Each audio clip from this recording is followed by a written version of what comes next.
বাংলায় আমরা zero tolerable, আমরা এখানে কোনো রকম টলারেট করি না। আর তারপরে বিভিন্ন রাজ্যের ছেলেমেয়েরা যেখানে পড়তে আসে, এবং তাদেরও আমি অনুরোধ করব রাত্রিবেলা না বেরোতে, কারণ পুলিশ তো জানতে পারে না কে কখন রাত্রিবেলা বেরিয়ে যাচ্ছে। আর প্রাইভেট মেডিকেল কলেজেরও একটা দায়িত্ব আছে।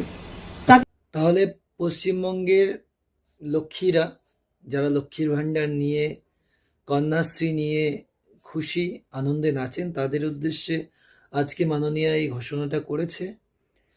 রাত্রে বেরোবে না, সন্ধ্যাবেলার মধ্যে বাড়ি ঢুকে যাবে। কাজ থাক যাই থাক, পড়া থাক যাই থাক, রাত্রে বেরোয়া যাবে না। কারণ আমাদের পশ্চিমবঙ্গে প্রচুর নরপিশাচ ঘুরে বেড়ায় রাত্রে, তাদেরকে আমাদের পুলিশ প্রশাসন আটকে রাখতে পারবে না।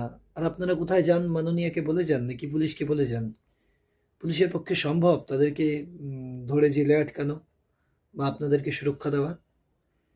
সো লক্ষ্মীর ভাণ্ডারটা বাড়িয়ে দেবো, কন্যাশ্রীটা একটু বাড়িয়ে দেবো, শুধু রাত্রে বেরোবে না। আর যদি সম্ভব হয় আগামীতে হয়তো ঘোষণা হবে যে মুখটা একটু ঢেকে বেরোবে, মানে হিজাব পরে বেরোবে, যেন মুখটা না দেখা যায়। তাহলে ওই পিশাচগুলো থেকে বেশি সেফ থাকতে পারবে।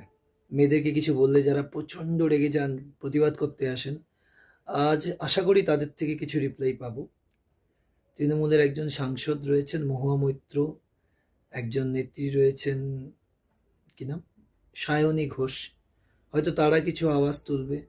যে সমস্ত শিল্পী, নায়ক নায়িকারা রয়েছেন তৃণমূলে, তারা হয়তো কিছু বলবেন, তাদের থেকেও আশা রাখি।